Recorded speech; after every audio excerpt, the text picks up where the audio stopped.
Hey everyone, welcome again to our live seminar. I appreciate you guys dropping by. I know that I had to make a new channel last second. I had the whole headset mess up, so apologize for that, guys. But just make your guys' way into the room and we'll get started. Again, we're going to go off the same way before.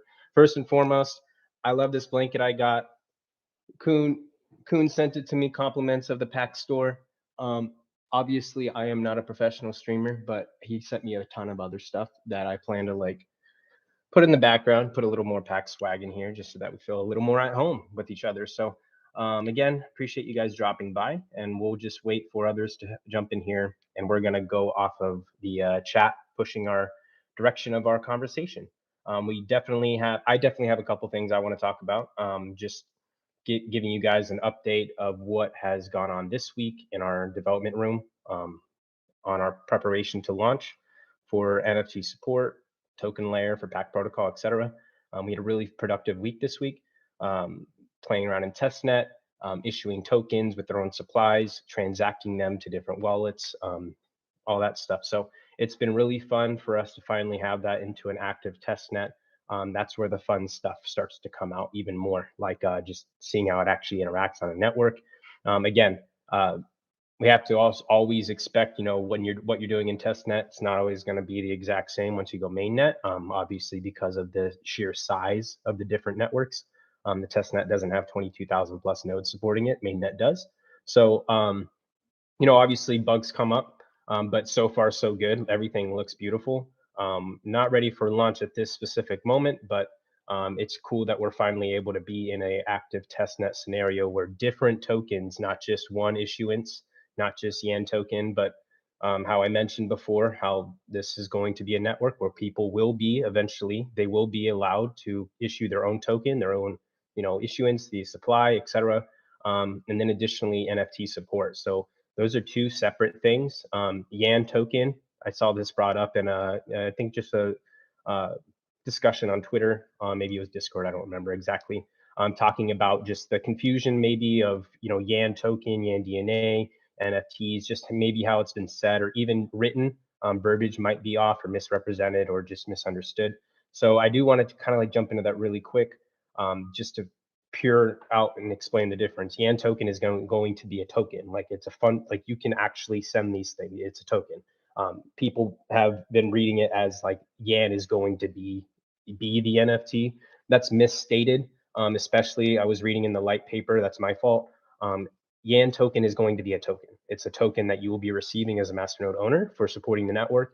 And then it's also a token that you can use just like, any token. You can transact them. So I just want to clear that point.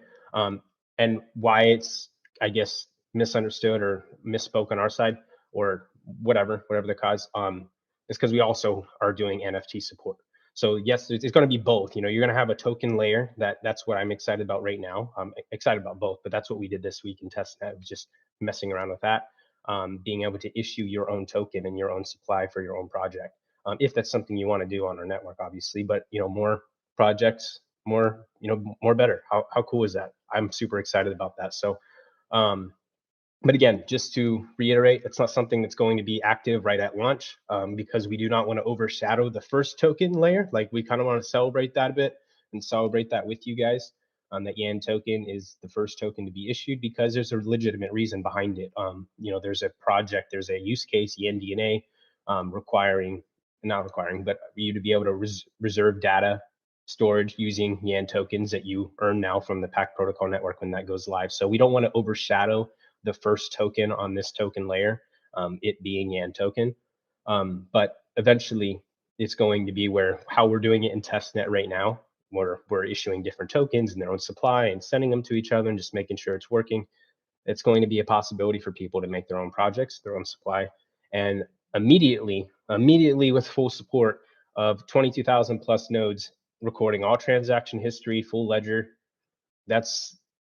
I'll wait until it happens, but when that's finally live, I'm very confident in expressing that this is, without a doubt, without a debate, without an argument, the largest network, period, that you can build a project on top of in pure amount of servers supporting the network. So, I mean, that's just a number that's going to be absolutely true towards any project that we, if we're just comparing server power and the amount of servers that are making sure that things are working. PAC protocol is now on that layer, on that level of you can choose this network to build on top of, and look at the power of the network as it's been growing so far. Kind of important also why we have introduced IPFS as well, because it's going to be hand in hand, where IPFS data storage solution is going to be, as we've said, for different industries, a lot of different projects as well. And if you're building on top of PAC protocol and you need an IPFS solution, well, there you go. So, we do plan. We do a lot of good planning. Sometimes it may take longer to, someone's eyes or how they view things, but we're very confident in our approach. And I'm just super excited about this week, our actions that we've had in our dev room together, being able to play around on testnet with the different token issuance and just seeing it active and live on this network. Like, that's something that people hear from the beginning with PAC protocol, even before it being transferred into a network that can support Masternode adoption. This is a huge, huge step from where it's all started to where we are now, just at the, grand scale of all the different things that are now going to be possible on top of this network and just available for everyone.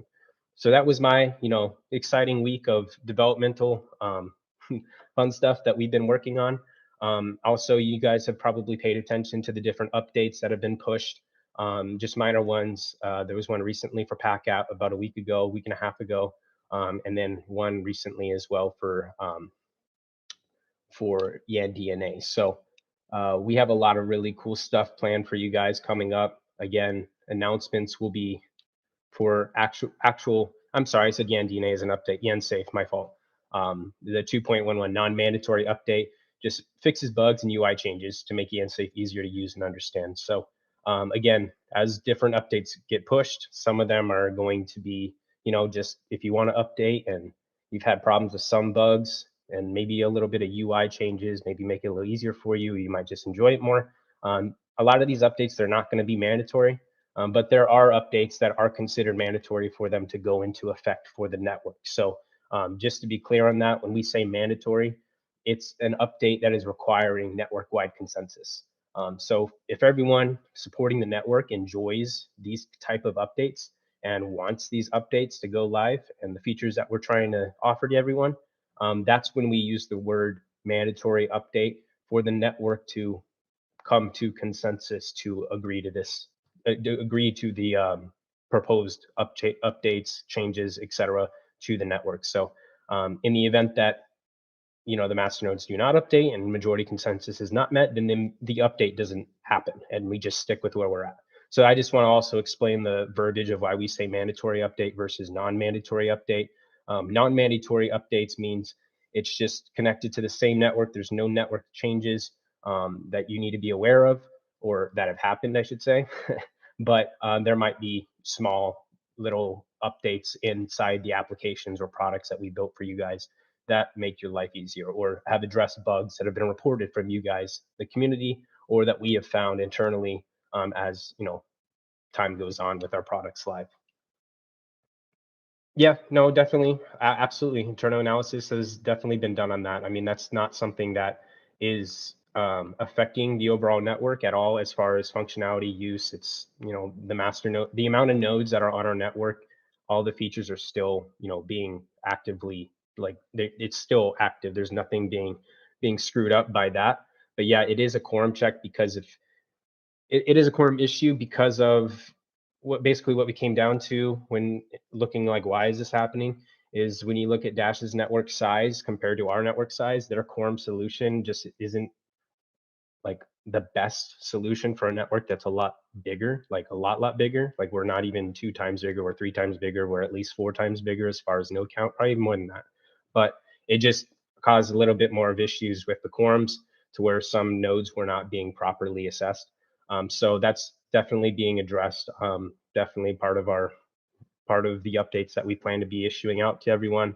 That way, the masternodes have more of a quorum system that's fitting to our network, and that the POS ban system, it still works, it's still operational. It's not, basically not working is what I'm trying to say. But what it does leave the door open to right now is there are some individuals that restart their node at specific times, so that their POS score resets before they're penalized.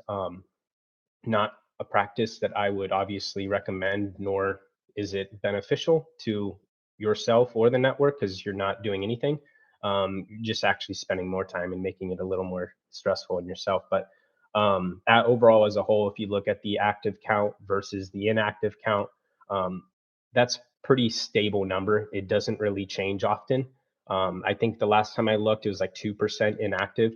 And so even in the event that, some of that 2% is considered, or vice versa, some of the other percent, like the active, is actually incorrect because of this issue that you mentioned. It's been a pretty stable number. The quorum system has never been, I guess, what's the word, compromised.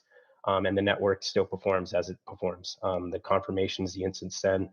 Even a lot of people don't even realize one of the crazy good features of PAC protocol as far as sending and transacting, receiving PAC, native PAC, is you can actually receive those coins and resend them before the full 6 confirmations go through because of how our network is built, because of the instant send feature, because of the quorum check, because of the LMQ, etc. So we have so many cool things that allow our network to perform, and we're always addressing different things to make sure that quote unquote can't cheat a system.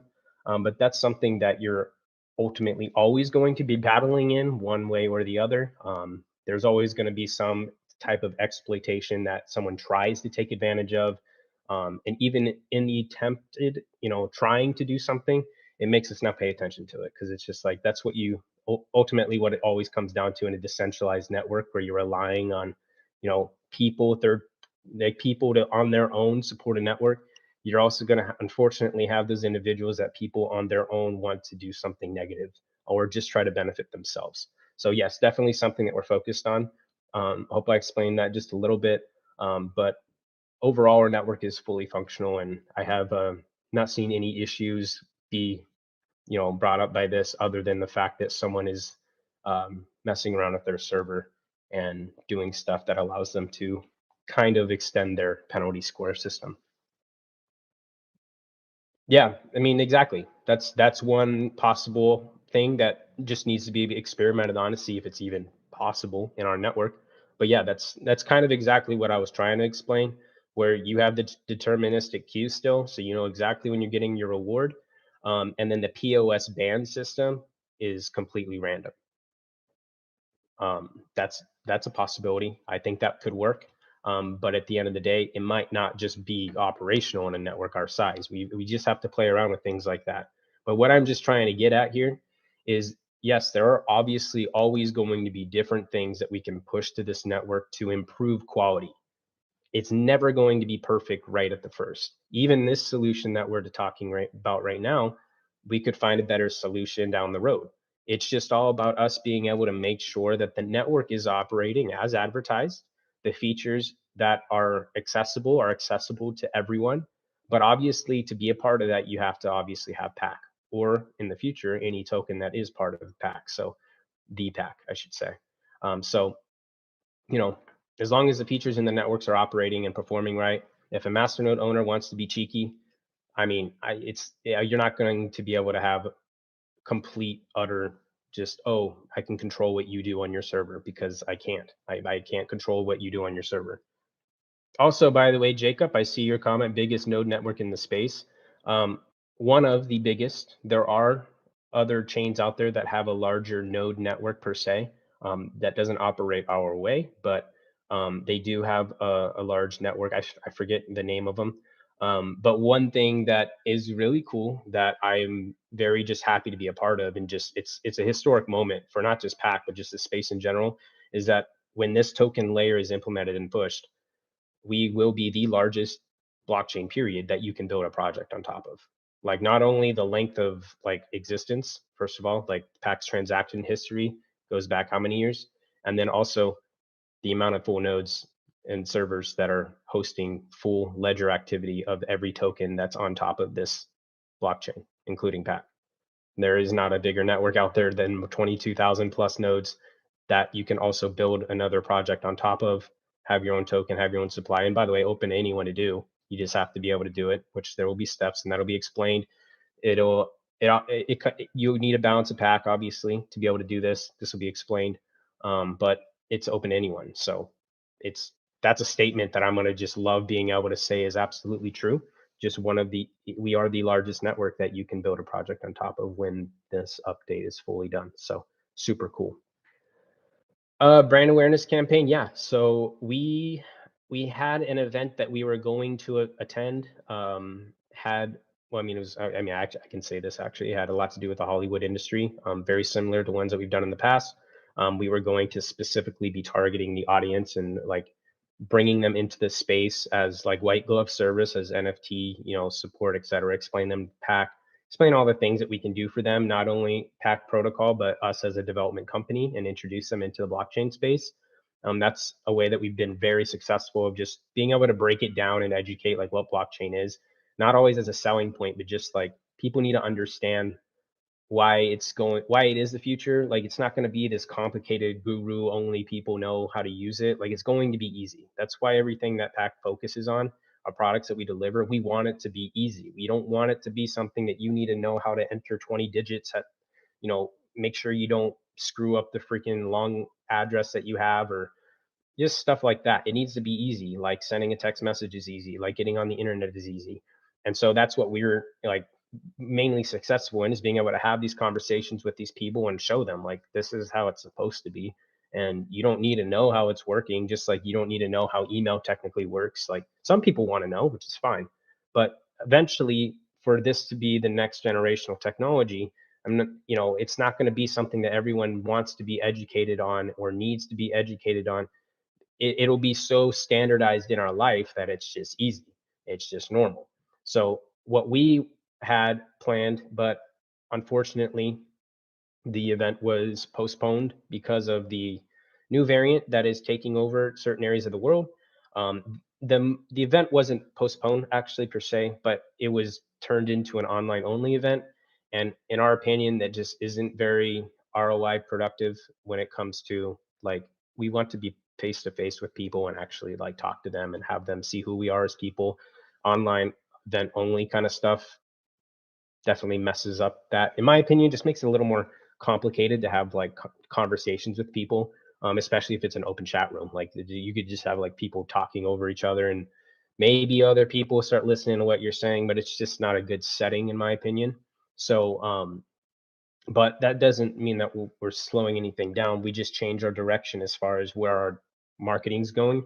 If we can't get into person to person locations, stuff like that, because of current waves of COVID, we're going to go back to our marketing strategy of, press release blitzes,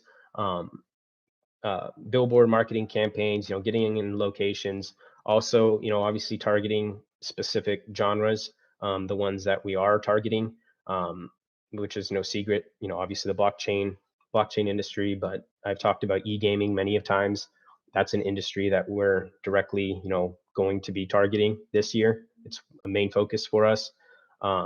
So, just expect it. I can't, like, again, I'm not going to give announcements of when and what we're going to do, because it's planning, it's execution, staying organized. But we have a budget for that. We have a budget for this development that we're doing now. And then we have other things that I've mentioned in our past couple seminars that I just cannot talk about right now. And I really wish that I can, but I can't. And it's going to be really, really exciting and cool for everyone to just be like, wow, right? I can't believe this was going on in the background and no one knew about it. So a lot of it's going, hand in hand, timing, making sure that we got our token layer ready to go, making sure we got NFT support, making sure we got our IPFS data storage operational, and optional for NFT support for any files. We want it to be easy, and that's not an easy thing to do. That's what needs to just maybe be appreciated. We need to even appreciate it ourselves, like ourselves, the work that we have to put in to making things easy. It's not easy, and sometimes we get too hard on ourselves, pressure on ourselves, just trying to produce something good that you guys like. There is no ROI in development. There's no ROI in producing something until it's produced and it's out.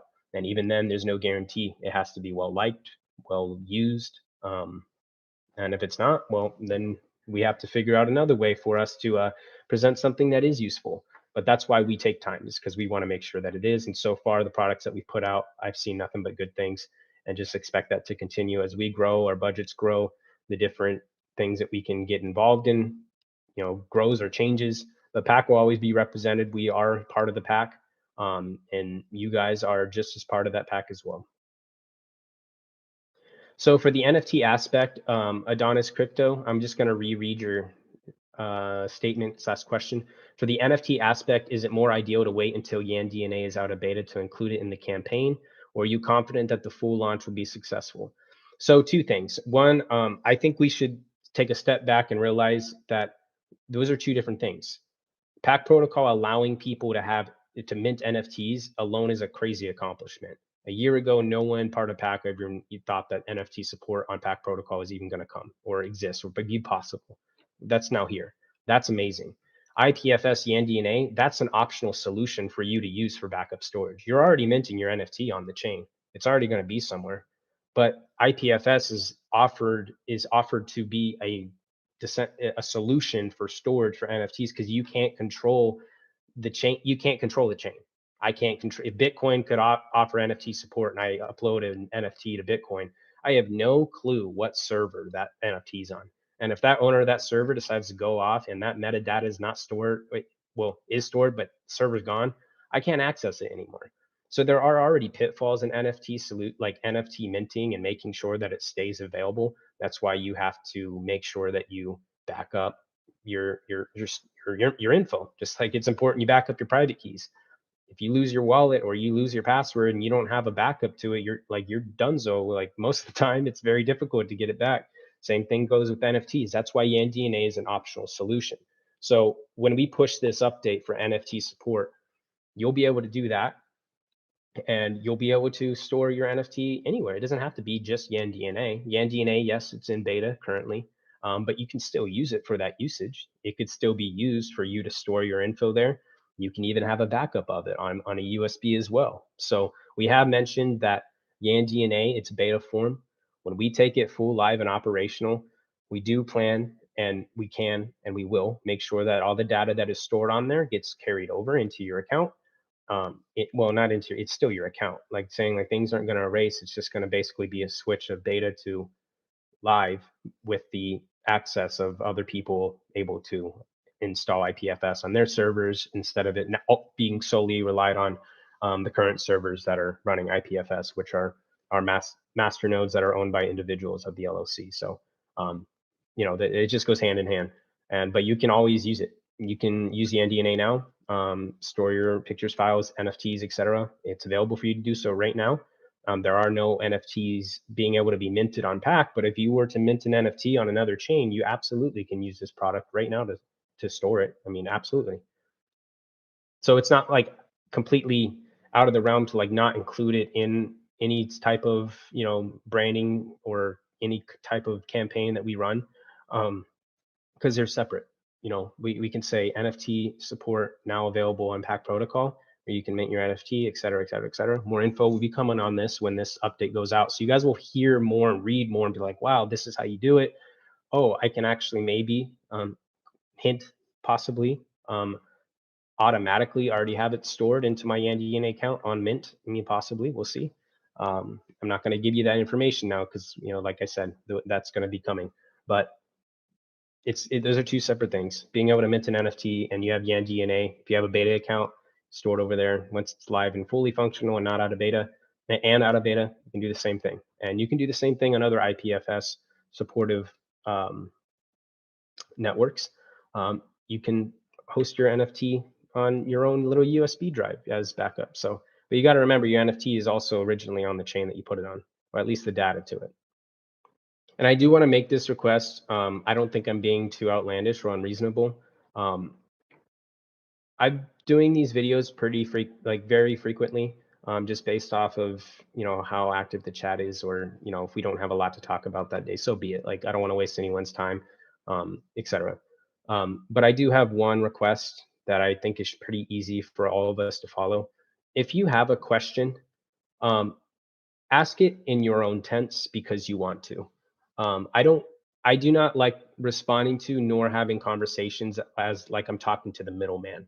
So if someone has a question, I would very much appreciate and respect it a hell of a lot more if it was directly being told to me from that person. Because this is open, everyone can literally come here. There's no one blocked. There's no one that can't access YouTube if they can access other social media platforms. And if there's something legitimate that needs to be brought up, that's why I'm doing these things. So for the future, for my case, for everyone's case, just so that we can actually have like open discussions about these, I don't want any questions being represented as a middleman or like this was something that was brought up by someone else and now it's being like, that's just literally the pure definition, in my opinion, of FUD, because everyone has the opportunity to be here. And if we're listening to other sources and saying this and that, and then that person isn't even coming here to talk in his own as himself, I can't and I will not be tolerating conversations like that anymore. And I'm not pinpointing anyone specifically, and not just today, not saying it happened today. It's happened in the past. I've gotten DMs from people basically representing someone else. And, I can't have conversations like that. It's not fair to me because if it's a direct, jab at me or my team or saying they can do something better than we can do it, awesome. Like, we are not perfect. I'm definitely not perfect, but let's just do this in a civil way. So where if you want to talk to me or if there's something that we can improve, that's what these are for. And if that's the case, someone's asking you to, hey, can you do this for me? Can you ask this question for me? Just give a friendly reminder, like, dude, these are open. Anyone can join. No one's restricted from joining here. So that's my only request on these. Everything else, as far as like making sure you guys are civil here and there's nothing bad happening in the chat. That's basically it. I just don't want questions coming at me as in the state of representing someone else, because I've had that in DMs the past couple of days, even days where we weren't having streams, and just that's it. Yeah. Yeah. So I mean, I've said this before, these are the fun parts of my conversation. So I'm just going to staple this here on out for the rest of this seminar. Nothing I say is like factual or planned stuff that we want to do, but it's things that we've talked about and just ideas and brainstorming. Obviously we can't do anything without consensus anyways, but this is a great question. Canimando said, would you consider having the possibility to add smaller masternodes and the price goes up so that more people can support the network? Of course, with less collateral and less rewards. That's what I thought you meant anyways by smaller masternodes, smaller collateral, which means that your reward would be and obviously smaller than if your masternode is 500,000, but then vice versa. What about masternodes that require more collateral? There's different ways to attempt that. You could attempt that by having different nodes perform different ways, or different nodes have different requirements for their servers. But that's in my opinion, when we get there kind of approach, because network has consistently grown and I don't see that stopping. And even in the event that it does slow down, it allows not collateral, but supply of PAC to be used in the different ways that are presented coming up in our production and our different avenues that you'll be seeing this year. But yeah, it would be kind of cool to just at least experiment with that. And what's also cool to think about is we could very well have like, there's a token layer added, right? So as that advances, there could be different projects that are ran on the PAC protocol network. That PAC protocol network has their own nodes, right? But your project on top of that, you could theoretically have, I don't know. We'll see. But I think that's more of a when we get there approach. There's a lot of cool ideas that you can do now. But is it advantageous to everyone, or is it just only advantageous to the more people, to the new people? Like, you don't want to do something that is not beneficial for those that are already supporting the network, just to add in benefits for only new people. It kind of sounds like that new customer versus old customer, deals that people get upset about. Like, oh, new customers, they get free TV for a month or 3 months or whatever. But the old customers, like, we're not going to offer you anything.